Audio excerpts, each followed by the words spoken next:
evaluation criteria for this video. I've broken it down into 5 key points. First, an overall evaluation of form, performance, and other aspects. Second, the dual screen experience for emulating NDS and 3DS. Third, the software optimization for dual screens. Fourth, the single screen experience for retro emulators or PC streaming. And fifth, an analysis of the handheld's practical use cases. Naturally, this is all based on my personal experience, so there's bound to be some bias. You should consider your own gaming needs and how you'll use it to find the ultimate handheld for you. First up, the overall evaluation of form factor and performance. Using Nintendo's DS series handhelds as our benchmark, among these dual-screen Android handhelds, we have 3 standard models, 1 convertible single dual-screen device, and 1 secondary screen accessory. Among the 3 standard dual-screen clamshells, the RG DS essentially replicates the NDS's look, with a size akin to the NDS LL. Unlike the original NDS, it adds dual analog sticks and a second pair of shoulder buttons, enhancing compatibility with older games. It's unique in having identical top and bottom screens. However, its 480p resolution requires filters for proper NDS display. Performance-wise, it also targets NDS. It handles most NDS games with its RK3568 chip starting at 699 yuan. The AYN Thor resembles a 3DS with stickers mimicking limited edition designs. It's slightly bigger than a new 3DS XL with a 6-inch top screen balancing portability in play. However, its small 8 to 7 bottom screen results in black bars for 3DS and NDS games. It's too small for retro emulation. Its Snapdragon 8 Gen 2 chip, priced from 1,999 yuan, provides ample performance and stable drivers, ranking among the best for Android handhelds. Yet the device's power management is conservative, peaking at just 10 watts, limiting its performance against newer chips like the G3, X Gen 3, or 8 Gen 1.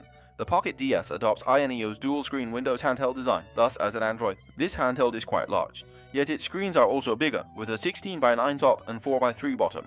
This makes it ideal for 3DS and NDS screen ratios, providing great versatility. However, the bottom screen's quality is poor, suffering from light bleed and color shifts. The button layout, Xbox style instead of Nintendo's, is puzzling. The chip is a G3 X Gen 2, theoretically stronger than the 8 Gen 2. However, its drivers and compatibility are slightly worse. Overall, it's a balanced trade-off. The price starts at 2,699 yuan. The one netbook Transformer's highlight is its multi-point magnetic and triangular hinge, enabling single and dual screen modes on the same handheld. This innovation is new and garnered immense attention. I brought it to a Pokemon tournament recently and at least 10 friends tried it, but the transformation comes. In single screen mode, the button layout is reversed. The device is quite thick, and the 18:9 top screen and 8:7 bottom screen ratios are awkward. Performance-wise, it's the strongest among dual-screen Android handhelds, featuring a G3 X Gen 3 chip. It is also the priciest at 3,999 yuan. Lastly, Retroid's accessory is a screen that attaches to any casting-supported Android device, often with the RP5 or RP Mini. V2, priced at 498 yuan, I'll primarily discuss its use with the RP Mini V2, my most frequent setup. The main problem is that as a USB-C accessory, it constantly drains the handheld's battery, causing very high standby power usage. However, an OTA fix is reportedly coming soon. I wonder how well it will work. Now let's move to the most important part, DS series dual screen emulation. You see, the whole idea behind dual-screen Android handhelds came about because original 3DS prices skyrocketed, dual-screen touch is hard to emulate, and the NDS and 3DS emulators on Windows aren't as good as those on Android. So, for most people, playing DS series games on these handhelds is a primary use case. Let's get to the conclusion first. Aside from inherent emulator issues like rhythm game latency, all 5 dual-screen Android handhelds. All emulators now fully support NDS and 3DS games with no compatibility issues. However, there are 2 exceptions. The RG DS's performance limits it from playing some NDS games and most 3DS titles, while the RP secondary screen's performance varies based on the connected handheld. Before assessing game effects, understand that Android dual-screen setups strictly differentiate between primary and secondary screens. Interactive software must be launched from the primary display to project an extended view onto the secondary screen. For the RG DS RP expansion screen and Pocket DS, the bottom screen acts as the main display. The One Netbook offers seamless dual-screen integration, making primary-secondary irrelevant. The SOL Air is the only handheld with the top screen as primary, which delayed emulator support by a month after launch.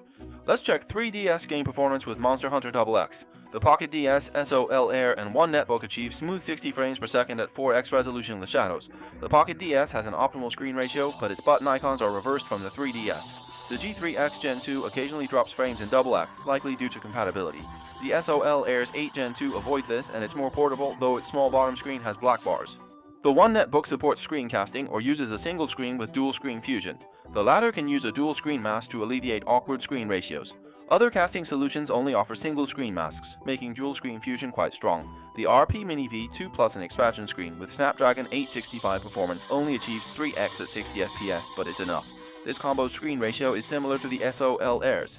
The size and weight are also well managed. If they can fix the power drain issue with the expansion screen, it should become even more practical. If you try to play 3DS games on the RG DS, the top screen defaults to being stretched to 4:3, and the 3568's performance struggles even with low-res emulators for smaller games. So you should stick to what the machine was designed for. Next, let's look at the NDS gaming experience.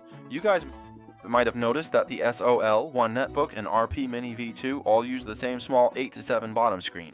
Considering the NDS's single screen ratio is 4:3, and many games require the top and bottom screens to be the same size, this results in the top screen's mask being bigger than the actual game display. It doesn't really affect gameplay, but it is a bit awkward. For NDS games, the more suitable screen ratios are on the Pocket DS and RG DS. Both feature a sufficiently large 4:3 bottom screen.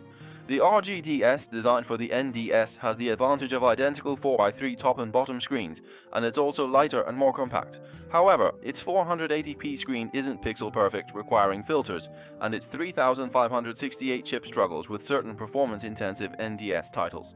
It's simply underpowered. A foreign reviewer recently pointed out various issues: input lag, unsynced extended screens, save state bugs, and low touch sampling rate. At least half of these arise from the 3568 chip, a small engine straining to run Android 14 with a dual screen. The performance bottleneck is immense. The Pocket DS, however, is quite the opposite. Its bottom screen boasts a 4x integer scale, and performance is never a concern. However, the pronounced color disparity between the screens creates a somewhat jarring visual. The unit's considerable weight makes prolonged holding quite strenuous, particularly during book-style gameplay. Next, we examine a non-game aspect critical to the gaming experience: the software's optimization for dual screens. As mentioned initially, Android's native dual screen support is severely inadequate, leading to unforeseen issues when using these handhelds. Issues such as brightness, control logic, and focus control. This really tests each handheld manufacturer's software prowess. Let's look at the RP secondary screen first. As it's merely an expansion accessory, it offers only very basic settings. Brightness adjustment is even handled by a side button. Also, when connected to the RP Mini, the power button is obstructed by the stand, requiring a fingernail to press. Furthermore, the provided cable is rigid and long. It doesn't even fit as well as a cable you buy yourself. While it does fit the plug and play when you need it, nature of an expansion screen, considering the nearly 500 yuan price tag, it's a bit disappointing. Then, a self-contained dual screen handheld like the RG DS has some extra features, like switching controller focus with a short press of a front button and choosing where an app launches. You can open different apps on the top and bottom screens, like keeping the front end on the bottom screen, while gaming on the top. The SOL, however, boasts even more features. For example, pressing the AYN button summons a control panel offering options like controller focus lock, performance and fan adjustments, and frame rate monitoring. A slide-out sidebar enables custom performance profiles and separate controller audio for various applications. The SOL also provides independent volume control for both screens, proving highly useful in specific scenarios. Then there's the Pocket DS. Its bottom screen acts more like an independent operating system. After more than 2 years of optimization, AYN's Android front-end is quite feature-rich and works without any issues. It even has some niche but incredibly useful features like device spoofing. I used it to disguise my device as a OnePlus 13 and got into a closed beta for a game that used a device whitelist. It was awesome. Finally, the One netbook's highlight is naturally its highly compatible dual-screen fusion. Even before Citrus supported screencasting, the One netbook could simulate 3DS with a fusion solution. What's this all about? It's just compatible. The advantages of dual-screen fusion, such as in input lag and other aspects, only become clear after comparing numerous dual-screen Android devices. It's truly an often overlooked strong point. But when we're playing on these dual-screen handhelds, we aren't exclusively playing 3DS and NDS, are we? So, the single-screen gaming experience is also an indispensable aspect to assess. We won't delve into the RP expansion screen here, as its single-screen performance hinges on the device it's connected to, right? Let's start with the RG DS. Its power and screen ratio render it fitting for retro 4:3 games, particularly 240p and 480p, games like PSP. It plays well and performance is adequate. However, for 16:9 older platforms like the PSP, the image requires stretching or the black bars become quite large. The SOL's top screen is a standard 6-inch 16:9, 1080p high refresh display. With the 8 Gen 2 solid performance and compatibility, it's ideal for 16:9 games on PSP, Switch, streaming, and mobile.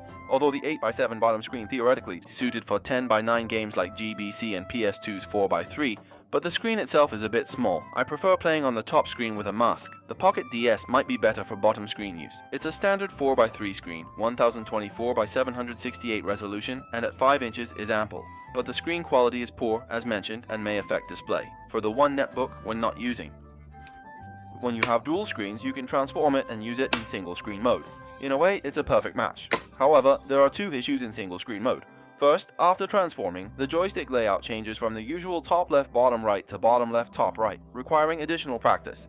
Second, the screen ratio is an unusual 18:9, so 16:9 games will have black bars on both sides. Fortunately, the front end provides masks to help with that. Of course, some community developers have created global tools that can achieve similar functions on Android handhelds. By the way, the homebrew software seen for dual screen handhelds is quite impressive. For example, there are very useful apps like dual screen AI translation and secondary screen keyboards, which really capture that internet sharing spirit. Especially for the open source NDS emulator Drastic, whose original team abandoned it, the community, through reverse engineering, successfully achieved dual screen adaptation for the AYN SOL. I extend my sincere gratitude to all developers. Thank you all. In short, playing single-screen games on a dual-screen handheld poses no significant issues. One simply keeps the screen idle. While it might appear somewhat redundant, it genuinely doesn't hinder the experience. Lastly, we consider an evaluative analysis based on comprehensive handheld usage scenarios. Now we must transition to a more macro perspective to look at a question. Why buy a dual-screen Android handheld? In my opinion, you must have a strong need to emulate NDS and 3DS. For example, maybe you want to play Monster Hunter on the 3DS. Or maybe you just really love watching videos or looking up guides while you play, or you play those super grindy games and need to scroll through short videos to pass the time. If you don't fit into any of these categories, just check out single-screen Android handhelds, or even a phone with a controller clip. You'll see endless possibilities. If you're set on a dual-screen Android and are choosing between these 5, and you only want to dabble in dual-screen gaming and you already own a device supporting RP expansion, then a secondary screen alone will suffice. It's perfectly adequate. Then there's the Anbernic RG DS, a clear standout for NDS replication, and it's also the most affordable. And is the most lightweight. However, compared to Joe's GBA replica line, the NDS offers less nostalgia, and its physical console price isn't as outrageous as the GBA. If you only play NDS games and don't need emulator features like save states, you might consider getting a physical NDS console. As for the One netbook, it's for a niche, if you appreciate its transforming dual-screen design and can overlook its practical limitations. If you want those features, buying one to play is fine. People often ask whether to pick the Pocket DS or the AYN SOL. The differences are significant, a few hundred yen in price, one with a Snapdragon 8 Gen 2, the other a G3X Gen 2. One is more portable, the other has a larger screen. One has a better bottom screen, the other a smaller one. Both front ends are capable yet distinct. Each has advantages and disadvantages. So, just pick based on what's most important to you. Okay, it's summary time. Who reigns supreme in dual-screen Android handhelds? As you've seen, it's really tough to judge. For example, if you only play NDS, the RG DS is more budget-friendly than the AYN SOL. If you need both high performance and portability, the AYN SOL beats the Pocket DS. For software compatibility, the Pocket DS is superior to the RP expansion screen, but for occasional dual-screen use, the RP expansion screen is more convenient than the One netbook. For raw performance, the One netbook's G3X Gen 2 definitely outperforms the RG DS's 3568. So it's a closed system. Superiority is only judged by specific needs. For instance, I mostly play on the AYN SOL, but I won't say in this video that the AYN SOL is the strongest because I need pocketability and portability. I play a lot of 3DS Monster Hunter, so performance is key. These 4 demands meant the AYN SOL was the perfect fit among these dual-screen Android handhelds, not because I considered it the best. I once tried to create a highly subjective 6-dimensional chart for these 5 handhelds, similar to JoJo's stand abilities. However, after I shared it with the group, I received more than 100 entirely distinct yet equally logical and compelling evaluations. Consequently, I chose not to display it. Because, after all. Alright, this 2025 dual-screen Android handheld review video is finally complete. I began planning it in August, and I know many of you have eagerly awaited it, but gathering all 5 devices, extensively playing and testing each, and even aiding in the development of certain emulators truly consumed a lot of time. So, it's a bit overdue, haha. Still, I hope it proves useful to everyone, helps reduce unnecessary debates, and enables you to steer clear of certain promotional pitfalls. If you enjoyed this video, do remember to like, subscribe, and share. Thanks for watching. I'm